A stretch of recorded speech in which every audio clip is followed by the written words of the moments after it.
Welcome back into the Lions 24/7 podcast. I am Tyler Donahue, and how to approach a podcast episode on a day and a week like this in college football. I guess first things first, we'll start by bringing in some awesome colleagues in Daniel Gallen and Tyler Calvaruso, who joined me for this episode. And we decided to break this thing down: offensive conversation, defensive conversation. We're going to give you offense to open the week. A little bit later in the week, our second episode will go in defense mode, and that's going to be position by position. We've got some defenders to talk about during this podcast.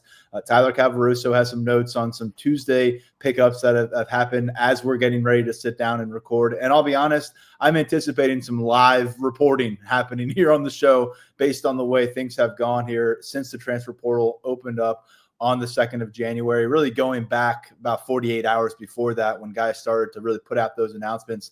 They will be hitting the portal. At this point, more than 36 members of the 2025 Nittany Lions roster are moving on. We're quickly approaching that kind of a total with the transfer pickups, and you've got more than 20 of them at this point from Iowa State. We've got a lot to dive into. As I said, offense is going to be our particular focus, going position by position on this one. But first things first, a tip of the cap to you, Mr. Gallen, for doing a lot of the heavy lifting when it comes to what's happening with Penn State's roster, at least the roster that we knew 10 days ago when they beat Clemson in the Pinstripe Bowl, and has so very quickly and dramatically changed.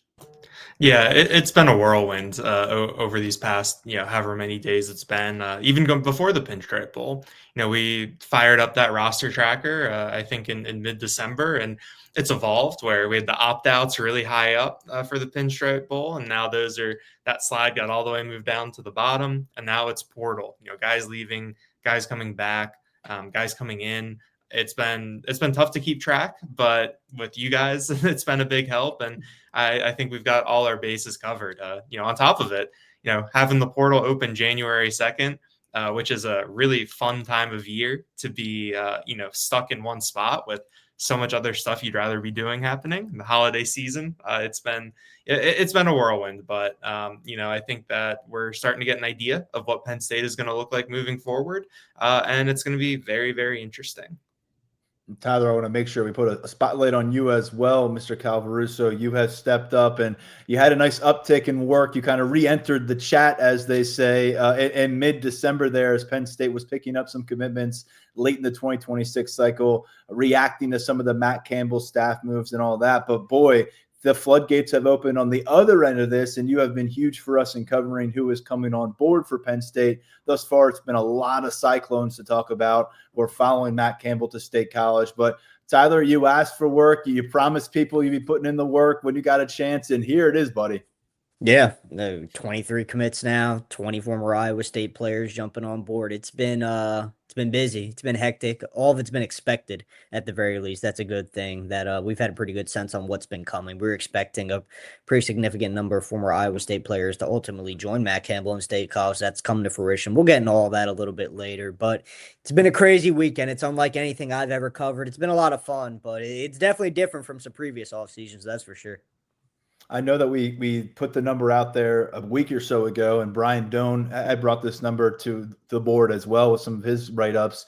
20 was right around where we were talking, 20 Iowa State players making the move, and they have hit that number already. We are, 4 full days through the transfer portal window, which is ultimately going to be a 2-week process. We would imagine at this point the vast majority of former Cyclones have made their move to the portal and to Penn State via commitments, but certainly that door is going to be open for more of them involved. And Daniel, as we work our way through the offense, where you feel this probably the most emphatically is in the quarterback position room. Gone from that room, Ethan Grunkemeyer, Beckham Kritza, Jackson Smolik. They were the 3 other scholarship quarterbacks in there, aside from senior Drew Aller, who is moving on to take his shot at the NFL. Into that room, Rocco Becht, who has been a starter at Iowa State the last 3 seasons, and then Alex Mansky, who has been a kind of the next man up in kind of being groomed territory behind Rocco Becht at Iowa State. They are both now committed to play for the Nittany Lions in 2026. And we spoke with Ethan Grunkemeyer again, 10 days ago at Yankee Stadium. He had another really strong game. He was turnover free again, in command of the offense, talking about the possibility of being back at Penn State. Now he appears to be trending towards Virginia Tech and a reunion with James Franklin and Danny O'Brien and Ty Howell. And we're all going to have to get acclimated to these guys that Matt Campbell and company know very well from their days at Ames. Yeah, I mean, I think that everyone had their eyes on this room in terms of how is this going to work. In terms of you had Ethan Grunkemeyer who closed the year, I think really strong. I think we saw him develop and take strides forward. He was a better quarterback against Clemson than he was against Iowa. At the same time, you had a new staff coming in that wants to do things their way. We know that when Matt Campbell got hired, we all saw they have a 3-year starter at quarterback with 1 more year of eligibility remaining. And the way that things work now in college football is a lot of times you'll see the quarterback follow, that head coach or that offensive coordinator. I think we saw it at Oklahoma State, like with Drew Mestemaker, following Eric Morris there. It's just how things work. And so I think we were trending a little bit on the, it's not if, but probably when. 12:01 a.m. on January 2nd, report comes out from Pete Thamel at ESPN that Rocco Becht is going to visit Penn State.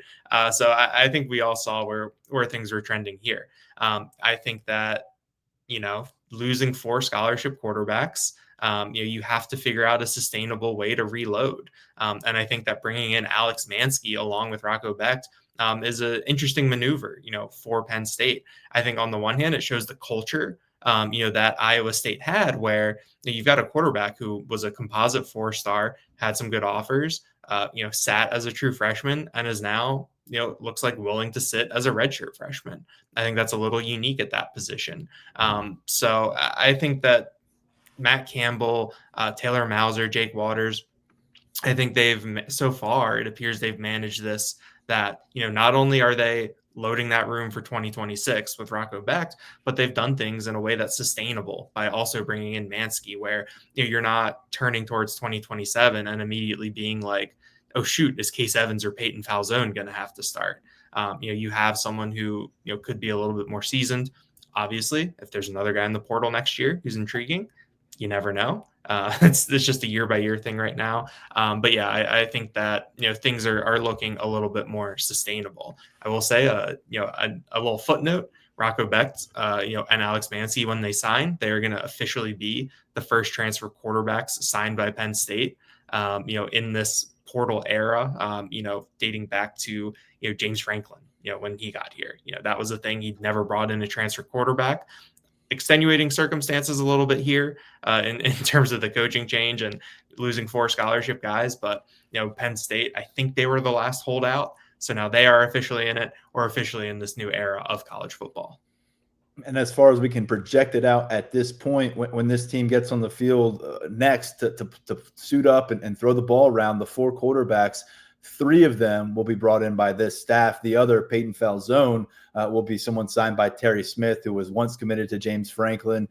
Long story with Peyton Falzone to get into the class, but he is here as well. The other 3, though, including Case Evans, the late commitment in the 2026 cycle, who flipped over from Iowa State, all former property and former belongings at Iowa State of not only the head coach, Matt Campbell, but as Daniel referenced, the offensive coordinator, Taylor Mauser, the quarterback's coach, Jake Waters. And Rocco Becht, I think, Tyler, and rightly in a lot of ways, is going to get compared to Trace McSorley as people start to watch his film, get a look at how this guy's demeanor is among his teammates in game action, in crunch time, what he'll put his body on the line for a bit. I don't know how the measurements stack up between these 2 players, but Rocco Becht is, as they say, a gamer. Now he'll get a chance to do it at a larger stage, just like this coaching staff is taking the next step in their career. He will get to do that as well. And from my understanding, Becht had other programs at this level of college football circling around him. That was going to happen even if Matt Campbell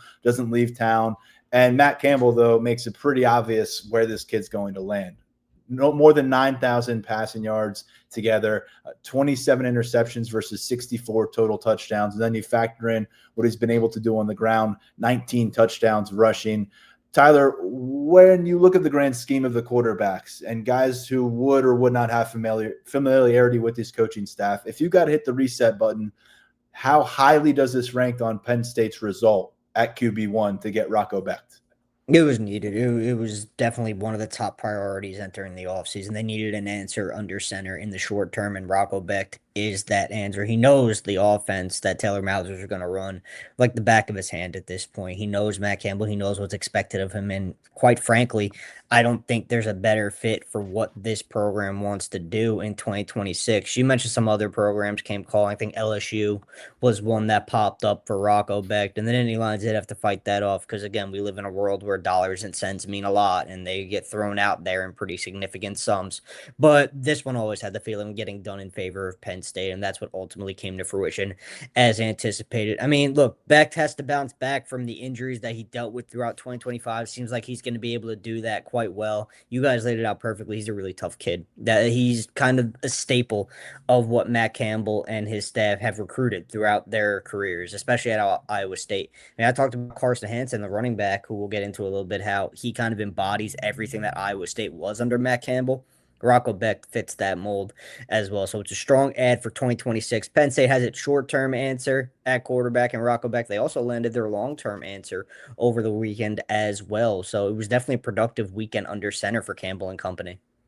I want to stay with you on Alex Mansky because you get a 2-for-1 deal here from the old program. That I don't know how often that happens, where two quarterbacks from the same team follow their old coach. But obviously, you've got a separation here where one is going to be senior eligibility, the other is going to be a redshirt freshman next year. And Mansky got involved for a bit of game action this past year. He was a top 40 QB when you look at the prospect rankings for the 2025 cycle. Was not a name that we were really familiarized with here in covering Penn State's pursuit of 2025 quarterbacks, which ended with Beckham Kritza. He's now moving on. The cupboard's pretty bare right now when you look at young developing talent.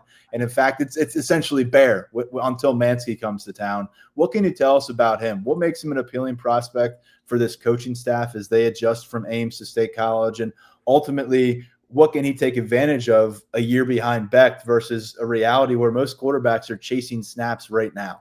A lot of excitement surrounding him, really intriguing arm talent. And speaking with sources, they think he's got a nice blend of arm strength, athleticism. There are some people who think Alex Mansky could be an NFL guy when it's all said and done. They like where he's heading in his development. The biggest difference year one with Mansky, year two to Mansky, is he's more comfortable in that offense. So if Becht is to deal with injuries again in 2026, I think there's more internal confidence in Alex Mansky to step in because, again, he's checked a lot of boxes developmentally. Fundamentally, he's improved. There's still work to do, but we're talking about a kid who's going into his second year working with this staff. So there is a lot of reason to believe that Alex Mansky's best ball is in front of him.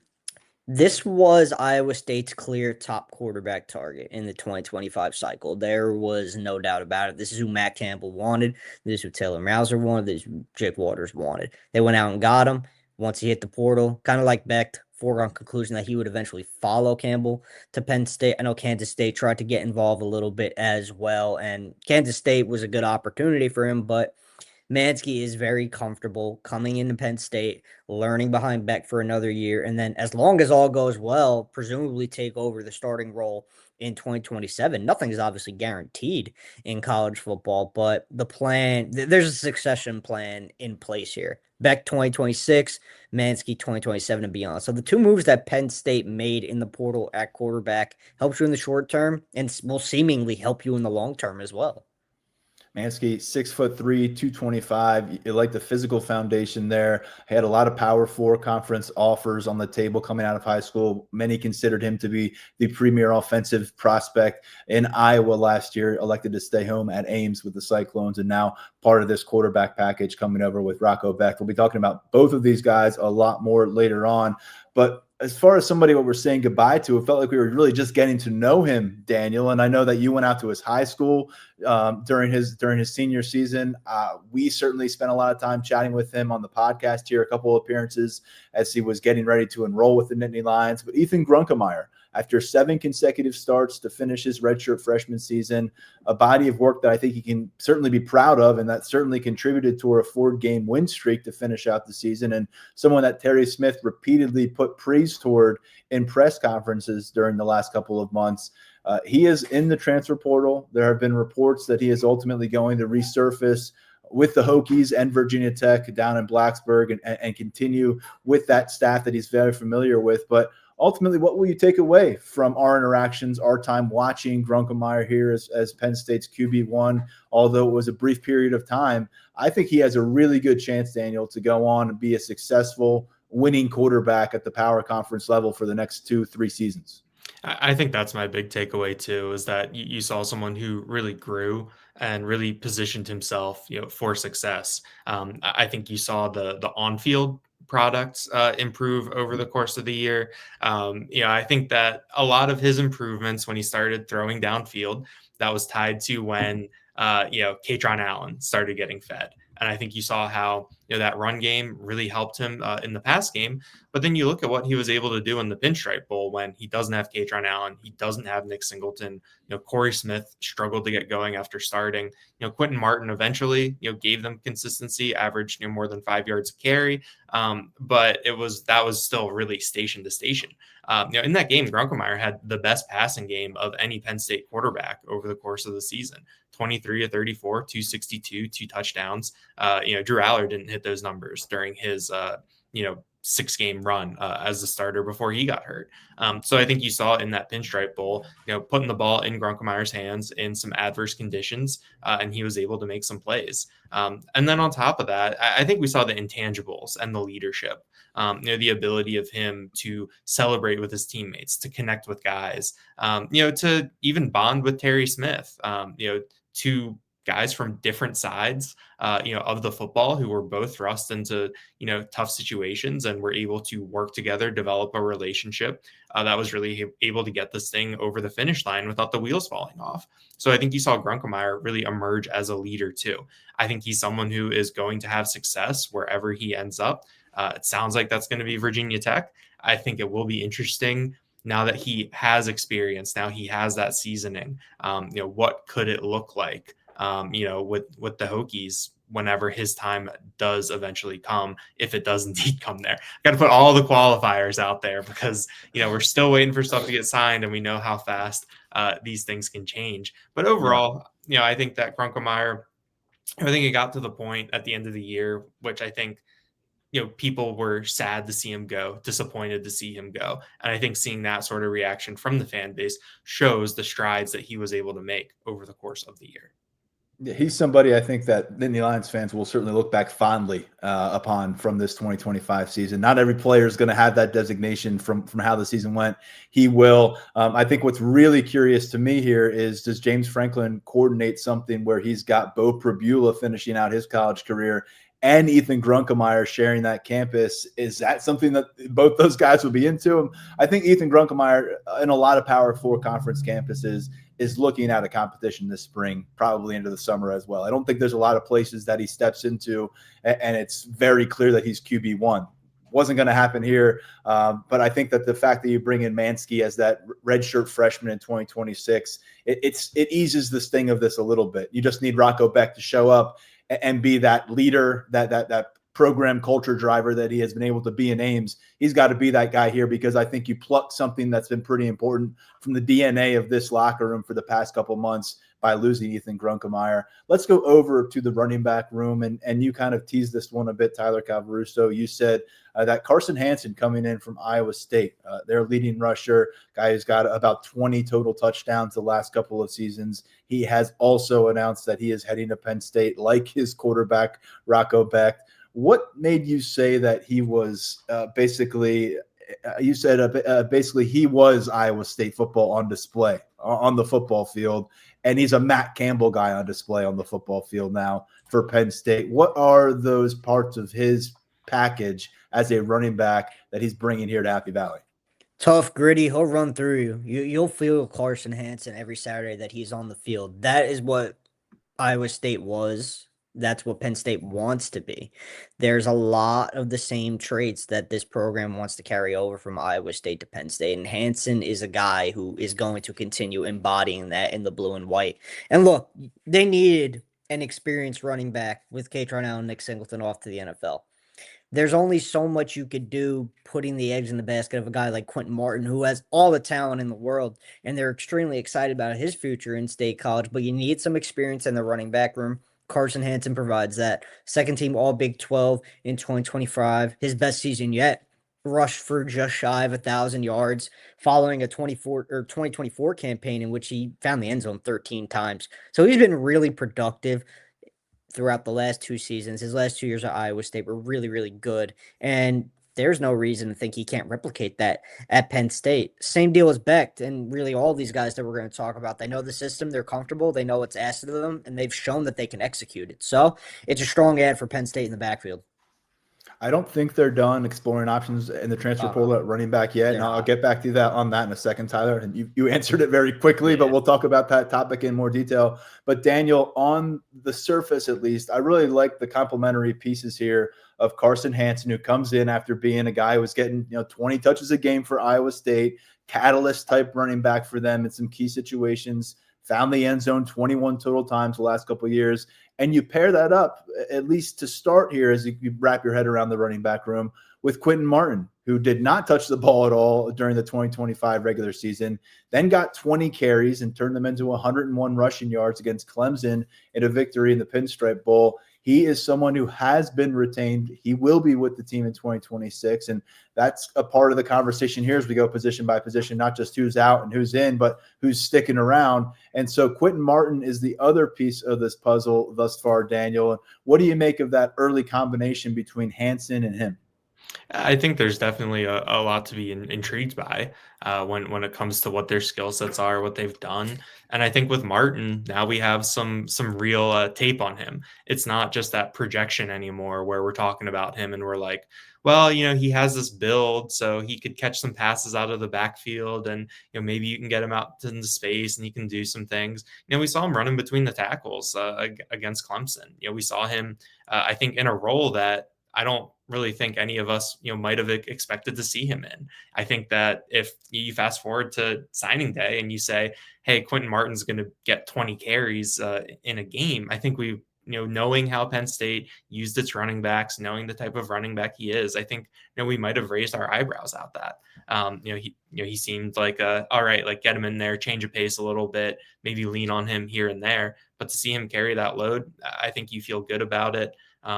He was able, I think, acquit himself very well doing that. And so, all right, you've got these two complementary pieces. How do you bolster it even more? How do you make it even more complementary? I know that I like to talk about it where Penn State was so fortunate over the past 4 years with Nick Singleton and Kaytron Allen on the health front.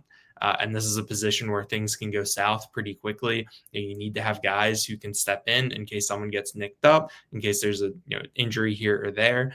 So let's see how they fill out the rest of the room, because there's plenty. It does seem like there's going to be some space available. But yeah, like right now, I think having Hansen and now having a Quentin Martin where there is tape, we do know what he's about a little bit more. I think that you're kind of like, okay, this is a good foundation moving forward. Yeah, so elsewhere at running back, and I believe we addressed both of these at the end of last week on our Friday podcast, which if you missed it, Tyler hopped on for some early takeaways from the transfer portal window being open. But we also spent time breaking down Penn State's new defensive coordinator, Danton Lynn, with a Trojans insider out at USC. So check that out. I probably should have plugged that a little earlier in the show, but that dropped right after the holiday. But when you look at the running back position, as we said last episode, Cam Wallace has moved on. Corey Smith has moved on. Wallace was in his third year. You had Corey Smith in his second year with the program. Smith got the start in the Pinstripe Bowl. Cam Wallace seemingly was RB3, if that ever really existed, when we got into September. Ultimately, the season did not pan out the way either of them had hoped, and it will be their final in Penn State uniforms unless something changes. The other two names that we're monitoring are in that freshman class, the 2025 class. And we don't quite know what's going to result there. Unless I'm mistaken, we have gotten no word on Tyke Hayes, no word on Jabri Coleman. Correct, Daniel? That is correct. We don't have anything on those two guys yet. So we'll see. Okay, thanks. Daniel's done a great job with our master list over at Lions247.com. So I just want to make sure I didn't miss an announcement there. But regardless, Tyler, as you said a moment ago, expect more activity for Penn State in doing diligence at the running back spot. Clearly, this new staff was sold enough on Quentin Martin to come to the table with a conversation, with a financial package that made everybody feel good about him sticking around as a redshirt sophomore in 2026. There's not a lot to dissect in their relationship with Carson Hansen, given their history together at Iowa State. So what's next at the running back spot for maybe getting somebody who can make an impact this upcoming season and be a part of that process?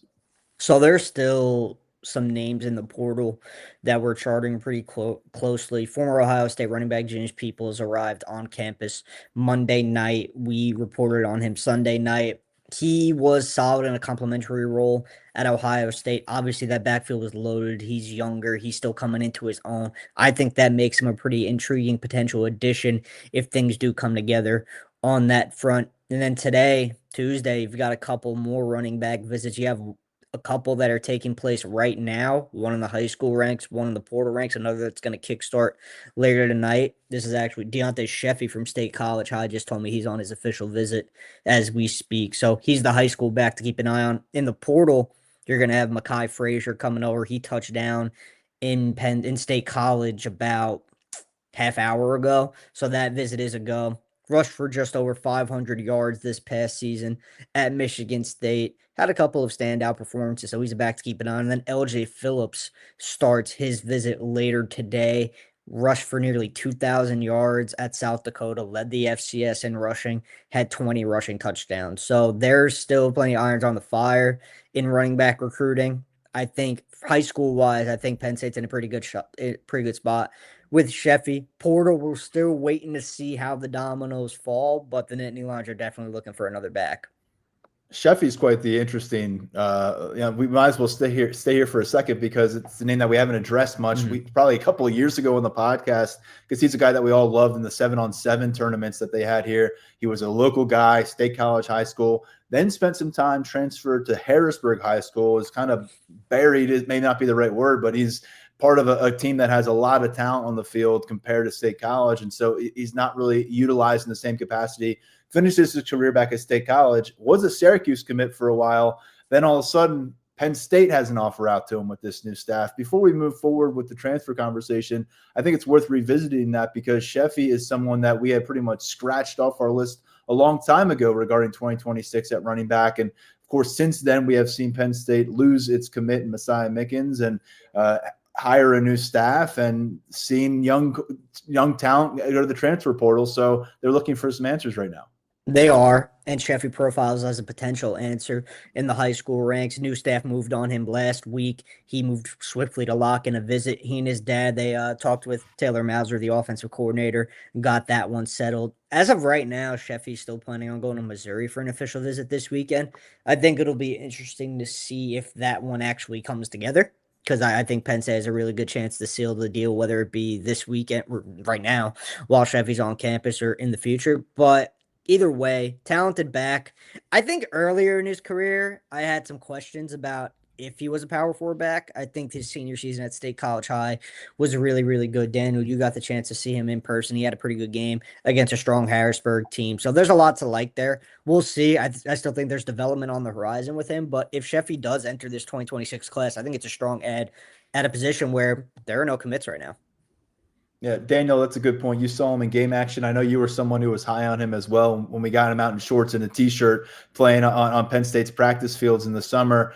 Anything to add on Sheffy if he is indeed one of those late puzzle pieces thrown into the mix here for 2026?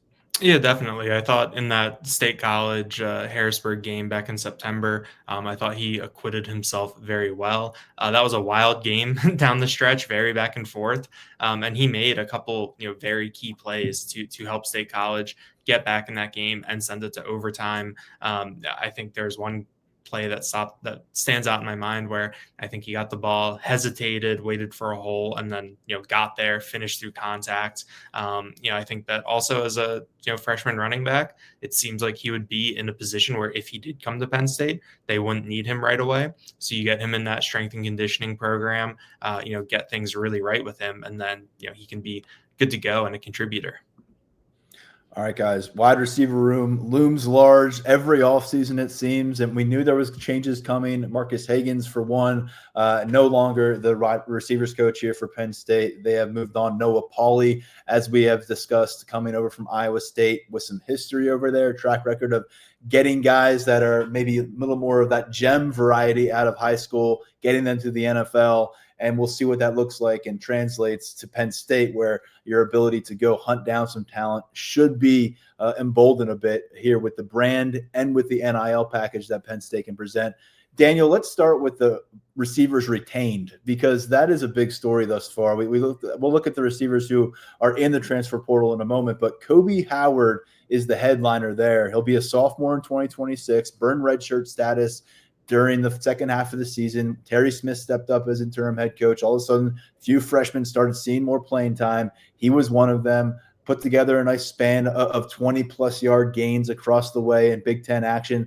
And then against Clemson, he is sticking around. And he's a Florida kid, so it wasn't any regional ties here. That was part of the concern about him staying at Penn State too. Tyseer Denmark, maybe surprising to some people, because unlike Kobe Howard, he never really had that breakout stretch or even a breakout game as a second-year player for Penn State. Him and Kobe Howard, preseason camp, early September, those were viewed as the two ascending young players. Tyseer Denmark as a redshirt freshman. He's going to give it another run here with Penn State as a redshirt sophomore, see if he can do some damage. We've seen him do some good things on the practice field out of the slot, just not much thus far in game action. And then Peter Gonzalez, not to be forgotten about, a guy who's been unfortunately sidelined by injury issues during much of his Penn State career so far. Big physical body on the perimeter, different kind of presence than maybe what we've seen some of the receivers they've brought in and played in recent years. All of them are going to be back, and they all kind of go in their own category, whereas Howard seemed to turn the corner late. We still want to see Tyseer Denmark turn the corner, and we still want to see Peter Gonzalez play substantial football for a sustained period of time. But three things that piqued my interest in their own right. Yeah, I think the Howard retention is huge when you consider, his upside, what he can be moving forward. And, I think, there's something that sends a message when you have a true freshman who, doesn't have regional ties, who decides to stick around with a new staff. I think Darius Dixon is a little similar on the defensive side, a freshman from California who's sticking around. A little different there because Terry Smith was sticking around, his position coach. But I think with Howard, I think we saw that little tease over the course of the season of, okay, this is what he can be. These are the things that he can do. And this is how he's approaching things. We heard so many good things about his work ethic. We saw him and Tyseer Denmark in Haluba Hall after practice, getting some extra work in with each other.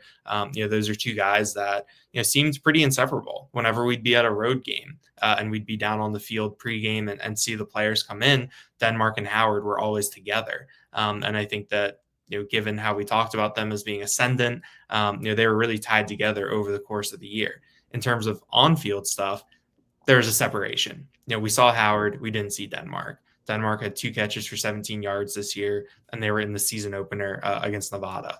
So I think I'm in the same boat as you, Tyler. Like, I would like to see him turn the corner. I want to see what he can do. We've been high on him ever since summer 2022 when he was at Roman Catholic and yeah, right, 7-on-7.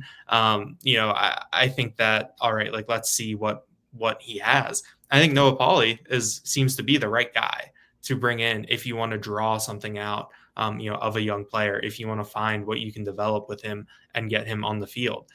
So it'll be interesting. I know that there was some surprise that Denmark was coming back, given how much he did or did not play, exit from the field after the Pinstripe Bowl. But he's also someone that, from the intangible front, we've only heard good things about. Marcus Hagans lauded his competitiveness. I think I asked James Franklin about it in September, where a big play would happen on the field and Denmark is the first guy waiting for the players as they come off to celebrate with them. So I think that that's something that you have to factor in too.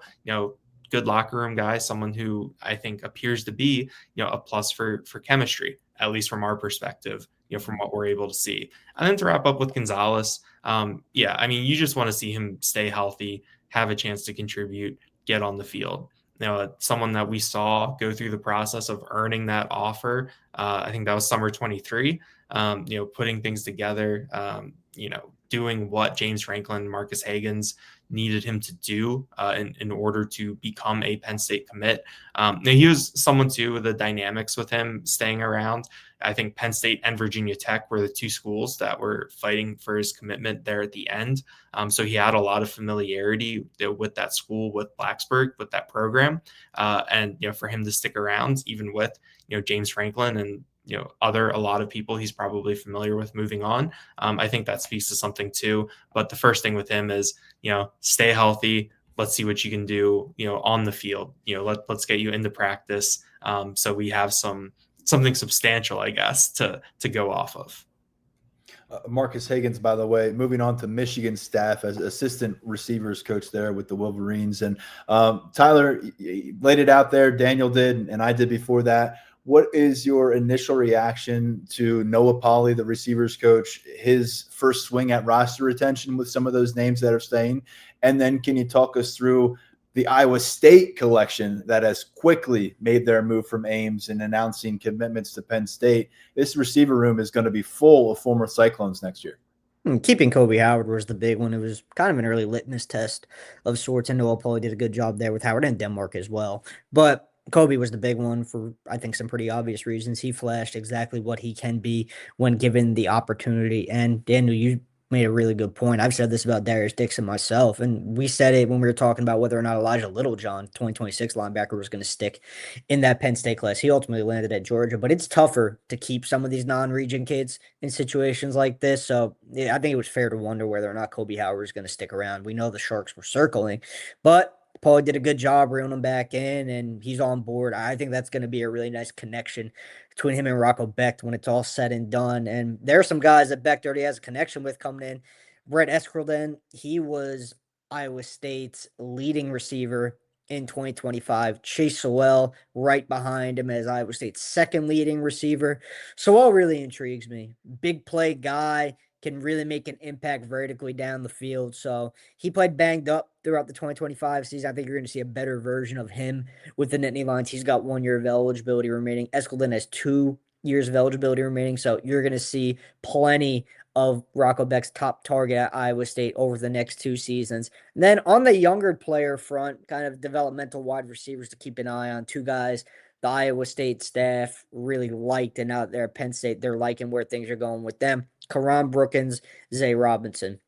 Brookins did really, really well developmentally behind the scenes during his lone season at Iowa State. So when that staff came over, he naturally became a target for the Nittany Lions. He played for Bill Belton at Winslow Township in South Jersey, so there was already a tie to the program. And once he hit the portal, that was when it was pretty clear which direction it was going to go. Same kind of deal with Zay Robinson. He had a tight bond with Noah Pauley throughout his high school recruitment. Zay Robinson is very interesting to me. He's been billed as very shifty in the open field. He was a high-level basketball player in Iowa. He's still coming into his own as a wide receiver, still improving as a technician, as a route runner, but shifty, athletic kid can make people miss in space. So once he puts it together as a receiver, there's a lot of excitement about what he could be as a weapon in Penn State's offense.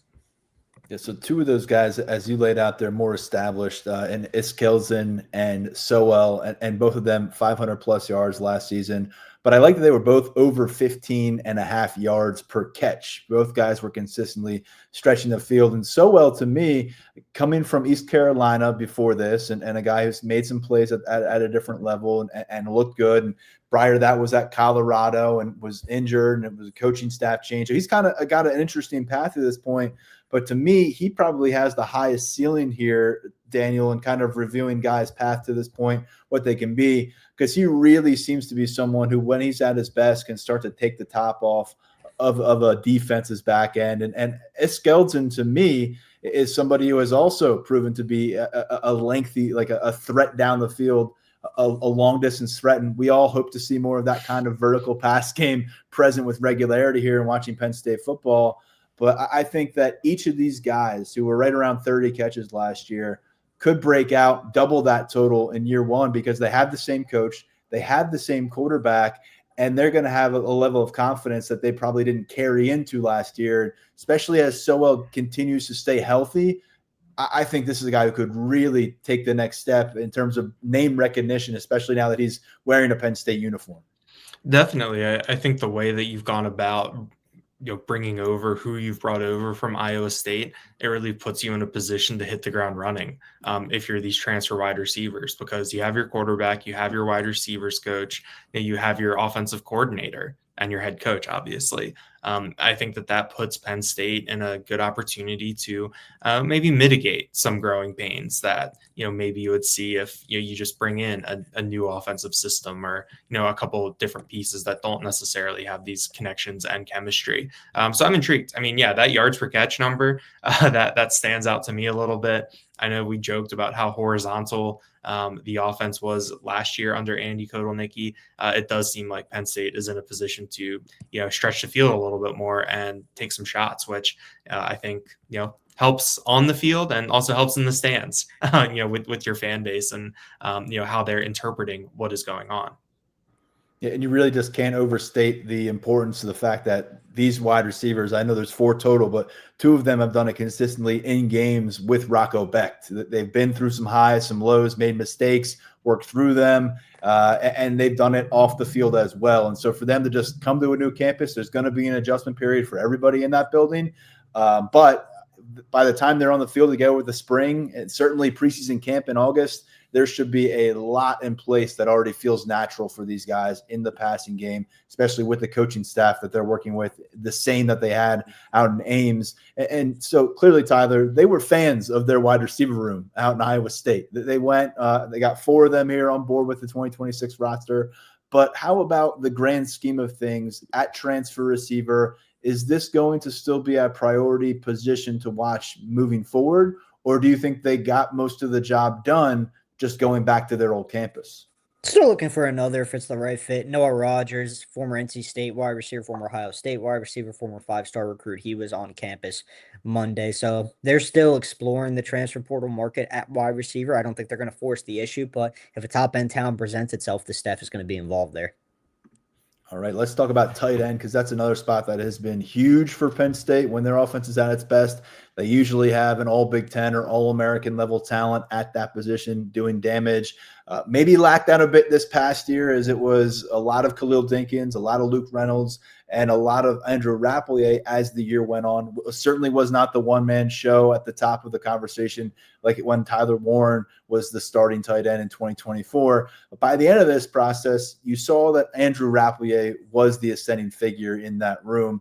He was one of the initial retained players that we got word of, and that has been public now for several days. Rapplier remaining a Nittany Lion, Brian Kordovich, a freshman, and Finn Fermanek, a walk-on who's been with the program for a few years now, also putting out that they're going to stay with Penn State.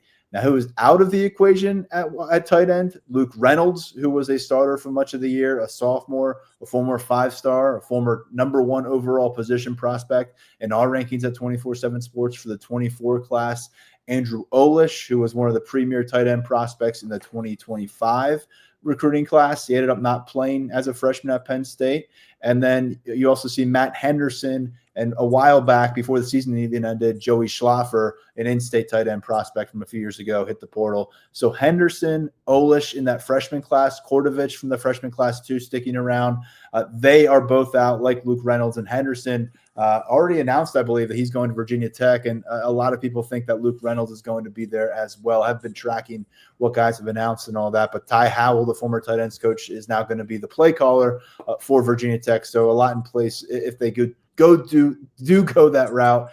Daniel, this is another room where we'll get into who's coming in a moment, but we thought there was a chance for a while that the future of this room was the Rapplier-Reynolds combination, and ultimately they really finished the season with 2 different trajectories in the way that I think the Penn State fan base was viewing them and the way they were producing on the field. And by the end of the Pinstripe Bowl, I think if it took a poll, it wouldn't have been that conflicted. It would have been a lot of people saying if you had to prioritize one of these guys, it would be Andrew Rapplier. And I just don't think that's really the conversation that a lot of people envisioned in August, in September.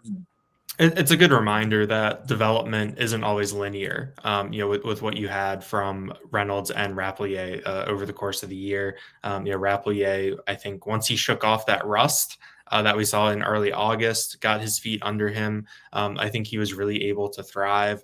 I also think he benefited from when Terry Smith took over, to going to that smash mouth, football, to, his run blocking, I think, was really excellent. He's someone who really relished, that part of the game. And for Luke Reynolds, we talked about it. He's another one of these, athletes that you bring in, you bulk them up, you try to teach them the technique, and guys operate on different timelines with that. And we saw, I think, Reynolds, maybe struggle with that at times over the course of the year. I think he's still immensely talented wherever he ends up, which the crystal ball is pointing towards Virginia Tech right now. I think that he'll be in a position to thrive, especially given his familiarity with Ty Howell and Ty Howell's track record.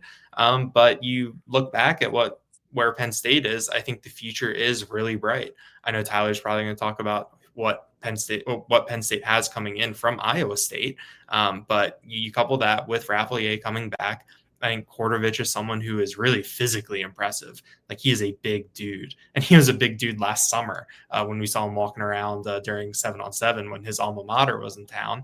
And then you couple all of this with Taylor Mauser coming in. He's the Football Scoop tight ends coach of the year, has a really good track record from his time out at Iowa State. He's also the offensive coordinator. He knows how to get these guys the ball. So I think that this room, even though you look on paper and, losing Luke Reynolds, a former 5-star, losing Andrew Olish, former top 50 recruit, losing Matt Henderson, someone I think that we thought had a lot of upside and was seeing the field on special teams at the end of the year. I think with all of that, when the dust settles, I think you're still going to be able to feel good about the trajectory of this group.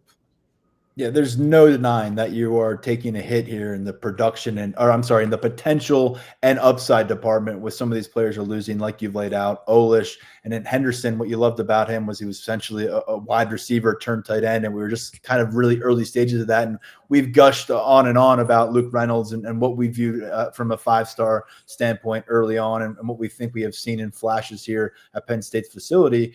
But Tyler, when you talk about production, they're starting to see it from Andrew Rapplier in November. His first 3 career touchdowns were the last 3 games of the season as a redshirt sophomore.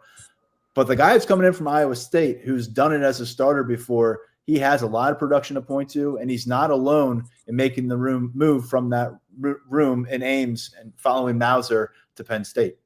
No, Benjamin Brahmer coming over from Ames. It's a high. If I was to rank these transfer portal additions offensively, Brahmer might be number 2 on my list behind Beck. I think he's just added so much offensively as a big red zone target, 6'7", around 240 pounds. That kind of a player who can be so impactful in the red zone could also help you stretch the field at tight end. If you're Taylor Mauser, it just makes your life so much easier as a play caller. Brahmer, all Big 12 tight end, just really consistent throughout his career with the program. He couples perfectly with a guy like Andrew Rapplier, and early returns are this new staff really likes Andrew Rapplier. I think he's a tough kid, can block well, can impact the game at a high level as a pass catcher. So, and same kind of deal with Brian Kordovich as well. So there's been some positive early internal feedback. And they also added Gabe Burkle, who was the number 2 tight end at Iowa State. 26 receptions in 2025. He's also impactful in the pass game, and he's proven as a blocker. So, look, Taylor Mauser, he's versatile. He'll run some 11 personnel. He'll run some 12 personnel. He'll run some 13 personnel when it calls for it. So, all of these additions at tight end mix, I think, pretty well with what they currently have on the depth chart, especially Brahmer. I could go on and on about Brahmer. I think he's going to be a big-time addition to this offense.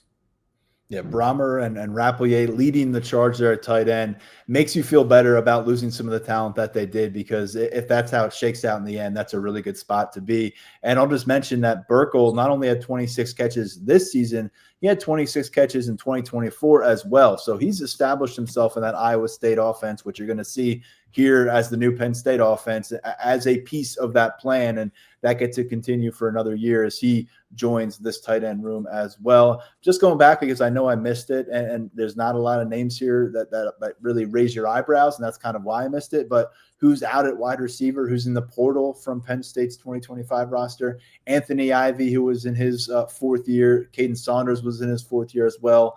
big injury issues there. Both of them are into the portal. You talk about injury issues. Josiah Brown, unfortunately, that's been part of his football journey at the end of his high school career through a couple of years on campus with Penn State. He's into the portal as a redshirt sophomore next year.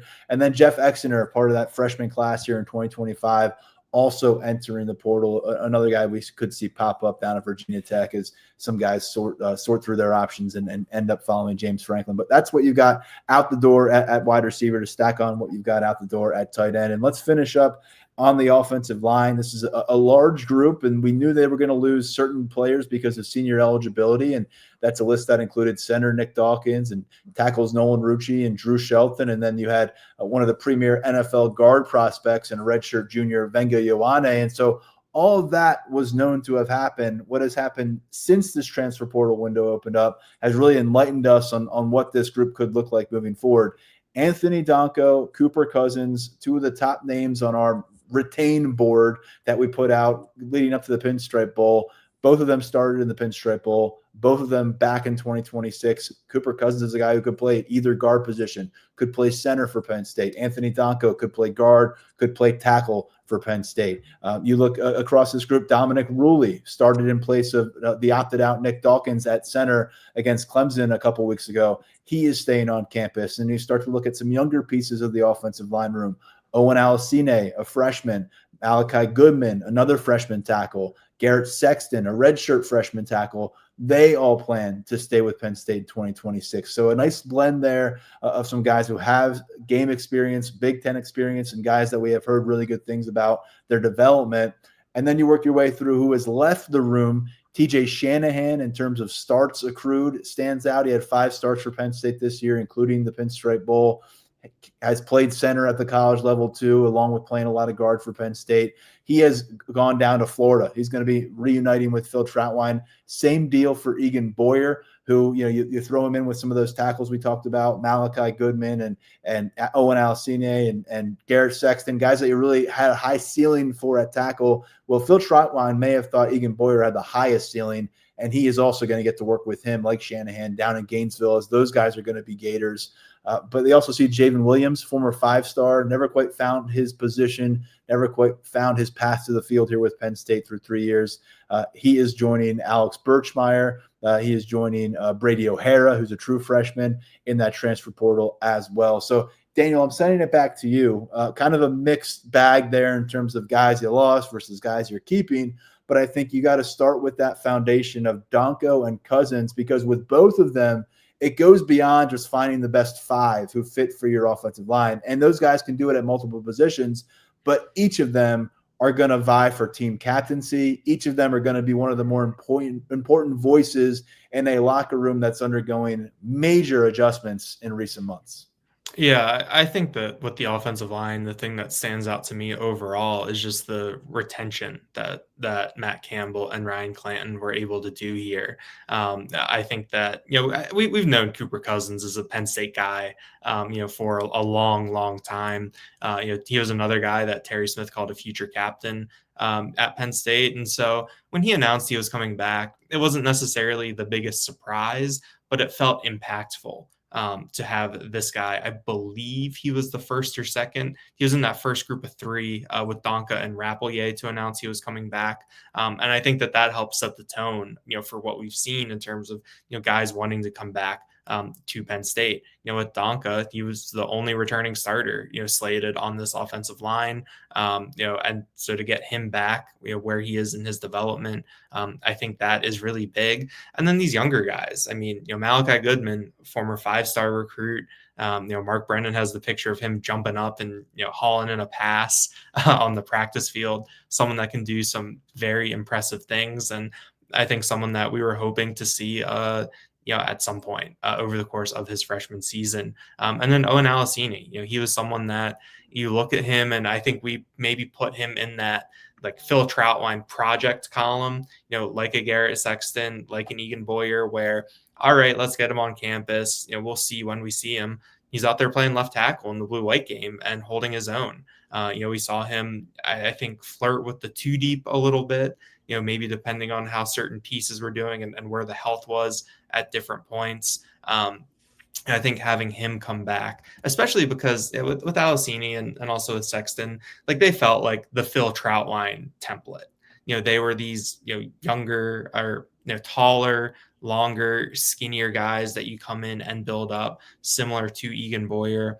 And I think when we knew that Phil Troutline was leaving, I think that a lot of us weren't surprised if he was going to be joined by, a couple guys, which we saw with Shanahan and Boyer. But getting this retention right here, I think that's really big.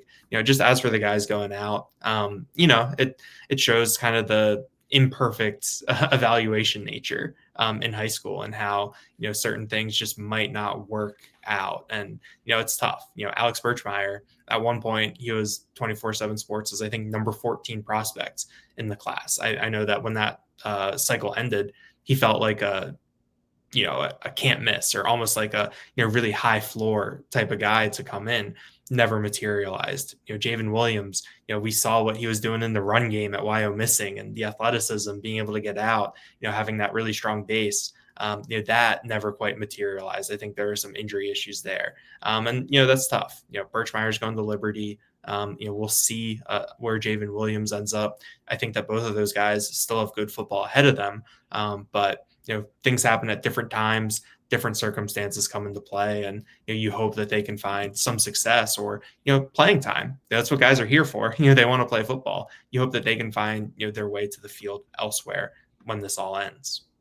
And Brady O'Hara, many may recall, was a tight end at the high school level. We saw him camping at tight end and then eventually at offensive line for Penn State last summer. And we were wondering how it would work out. He went from like 250 to 290, but he was out for every game this year. We don't know what the issue was, but he was unavailable for every game this season. So that didn't help with his development. And ultimately, he is going to be in the portal as well, a guy trying to find his spot and stick with it at the college level. And I'll just note, I think the initial pain for you is TJ Shanahan, because he's a guy that shows that he can play at this level. He started 5 games for you. He was almost at 80 snaps in the Pinstripe Bowl. I think he's one of your top 3 guards on your team next year if he's here. And then you look at Egan Boyer, though, to me is the one that you look down the road 1-2 years, he could be the Florida Gators starting left tackle for a couple seasons if he continues to develop under Phil Troutline. And left tackles you can't really scoff at, because they're hard to come by and they're hard to be consistently good. So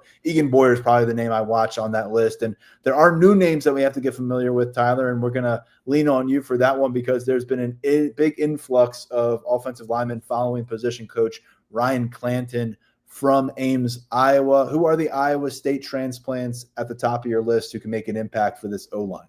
Well, Trevor Burr is the first one to know. He's an all Big 12 honorable mention on the interior, 8 games, 6 starts. We battled injuries in 2025, but just a really highly impactful player when he was on the field. 2 years of eligibility remaining. A guy Ryan Clanton really, really wanted to bring over from Iowa State. He was their priority on the interior of the offensive line. Penn State was ultimately able to hit there. Then more in the realm of guys will file away, keep an eye on developmentally. Qual the second, he was a former 4-star recruit out of Ohio, intriguing offensive tackle prospect. And Will Tompkins, who was an Iowa native, held an offer from the previous Penn State staff. He moves well at tackle, 6'5", 300 pounds. He joins Clanton in State College as well. And then this morning on Tuesday morning, Vea Ikukola, something like, I don't know. I had the pronunciation earlier memorized, and then it just completely slipped my mind. But he comes. Come on, man! You only have to learn like 24 names in 48 hours and get ready to say it on a podcast. I don't understand what the slack is about. Vea Ikakula. There we go. I got it now. Anyway, he comes over Tuesday morning. He played 4 games for Iowa State in his first season with the program, maintained his red shirt. I want to say this, there's a lot of optimism surrounding this kid. They think he is a rising star on the offensive line, and maybe he is one who can contribute sooner rather than later. I think he will definitely have a say in any position battles that occur on the interior of the offensive line during fall camp. So keep an eye on him. 4 gets out of the portal on the O-line so far. Still some additional avenues being worked with guys elsewhere, but that's the quartet to know right now. And I would just circle back to one name I mentioned and we didn't spend much time on, Malachi Goodman. He was the top-rated recruit that Penn State signed in its 2025 recruiting class, spent this year on the sideline during games, on the practice field, away from the spotlight. We'll see how he factors in, but the fact that this staff and him said, yeah, let's do this in 2026 together, I think that says a lot about what the feelings are about this young man in facilities. I want to see if he ultimately services at guard, at tackle. There are some combo type guys led by an Anthony Donko in the conversation right now that I think we'll probably need to work our way through this transfer portal, see what else is added, and then start to see what they can put on the field in the spring. And Tyler, is there a particular urgency to add more bodies from the offensive line from the transfer portal, or is it more top tier starting talent that you want to add versus just depth at this stage? Yeah, it's more top tier kind of a deal. I don't think anyone's freaking out internally about the pieces that have come over from Iowa State and the pieces that they have already inside of Lash. It's more a matter of, hey, let's see what's out there. Let's see what fits, because we'll take anything we could get. I'll always say O-line, D-line, that's the approach you're going to take in the portal. You want as many quality players as you can on the O and D lines, and that's the approach that this Penn State staff has very clearly taken right off the bat. We are going to dive into the defensive side of things for this transfer portal impact on our next episode this week. We'll go position by position on that side of the ball. But I think a couple important notes here. Last time we talked to you, we're just getting word, I believe, that Tony Rojas was leaning towards staying, or that he was in fact staying. So Tony Rojas, a big piece of roster attention. But the other part of that conversation was, would he be in tandem with Amari Campbell again, guys that are close off the field, guys who started together for the first month of that season? The answer to that is no. Amari Campbell entering the transfer portal. And to me, Daniel, there is a major case to be made that, all due respect to a guy like Ethan Grunkemeyer at a position like quarterback, but being able to bring Rocco Becht in alleviates a lot of that right off the cuff. And to me, this is one that middle linebacker played 100% of the snaps essentially for you the last 10 games of the season, has done it at multiple schools. That's a tough loss. And I think it creates a new dynamic for Danton Lynn, for Dan Connor, and at the top of the totem pole, Matt Campbell, as they wade through their options and try to figure out how to allocate NIL and how to build competition. Yeah, I think you look at Campbell's departure, and it's definitely, I think, the one that I think has the most immediate sting. I know we'll talk about it later in the week, but there are a bunch of linebackers coming over from Iowa State who have some different levels of experience. But Amari Campbell I think he emerged as a leader over the course of the season. He emerged as someone who I think was willing to do whatever it took to get things done. We know that he knew that Jim Knowles' defense, and that can't be said for a lot of players from last year's team.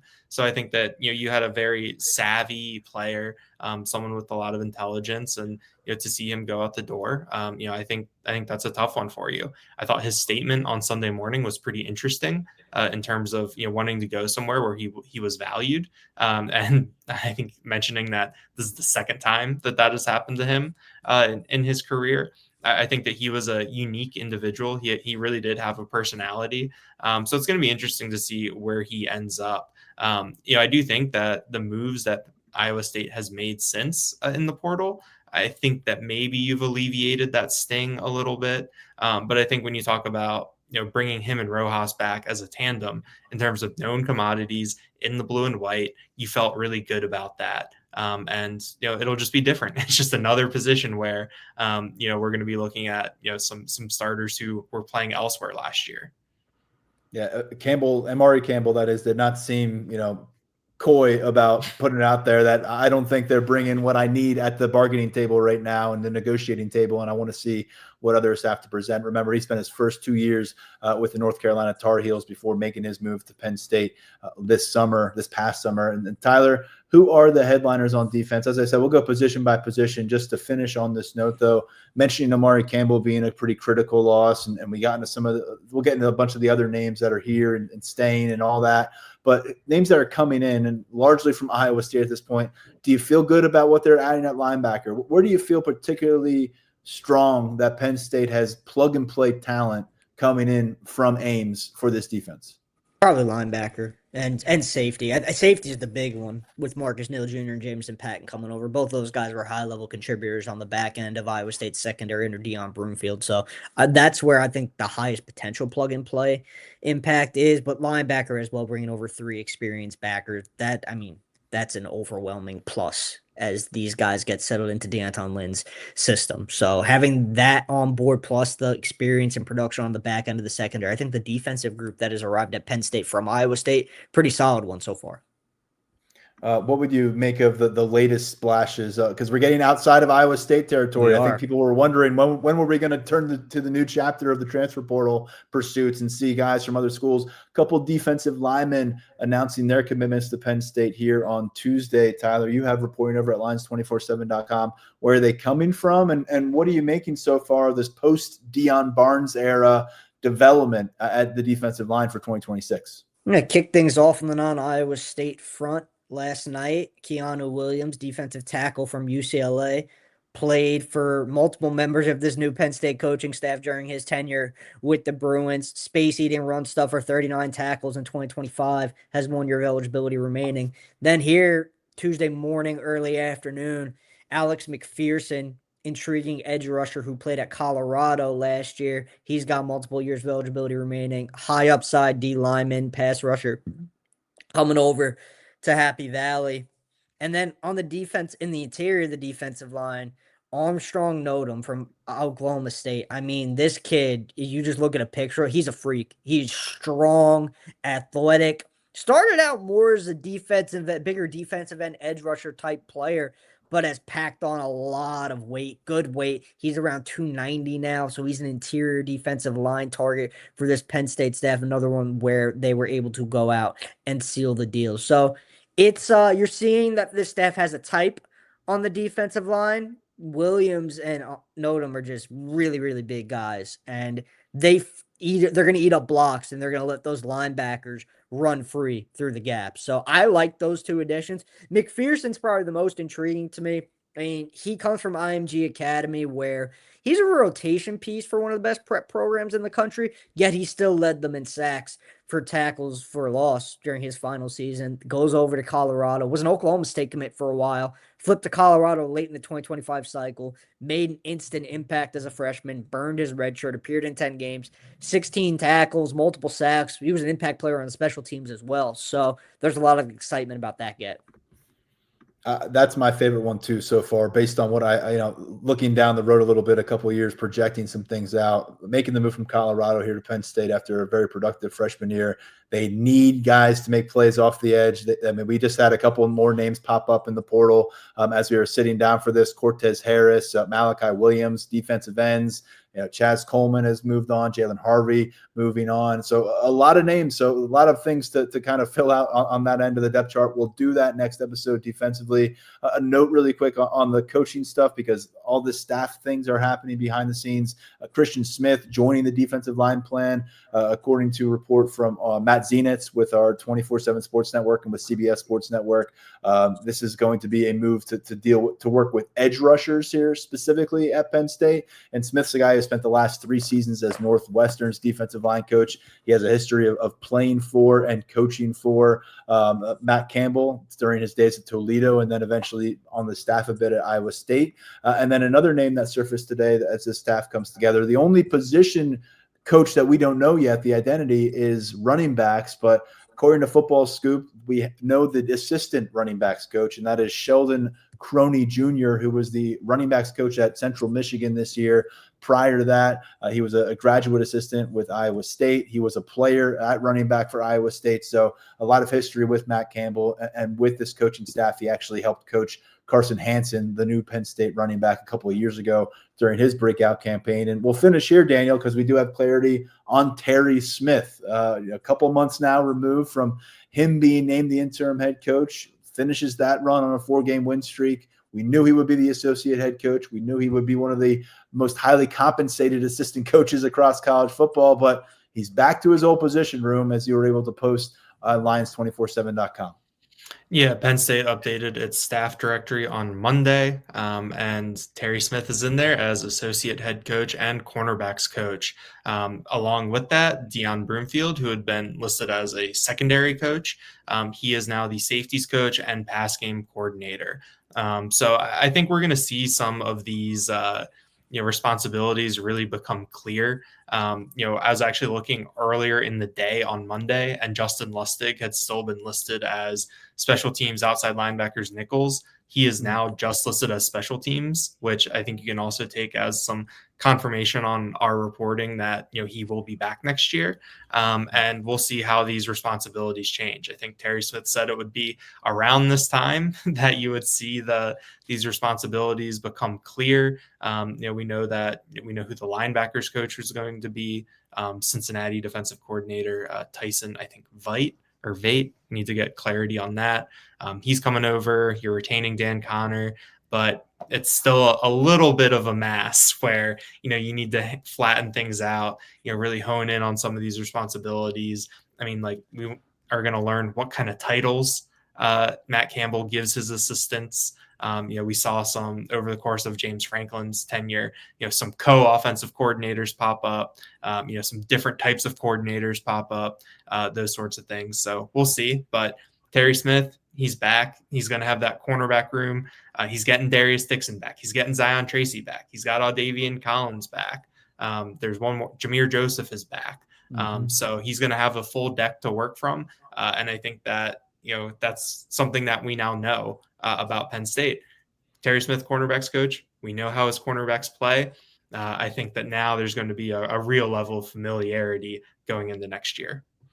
Nice stage setter for next episode, Daniel, because I don't think there's a position on the roster maybe right now that you feel better about from a perspective of your two deep than you do at cornerback and what Penn State is bringing back there and what you already have in the building. So we'll break things down position by position on defense. We'll huddle up again later in the week. I'd imagine by then we'll have more to talk about regarding the staff and regarding the offensive side of things on the transfer portal. We'll bring you all the latest. On behalf of Tyler Calvaruso, Daniel Gallen, doing great work at Lions247.com through all this stuff. You can hop on board, VIP access, 50% off, and this is the time to do it, folks. For those guys, I'm Tyler Donahue. This has been the Lions 24/7 podcast.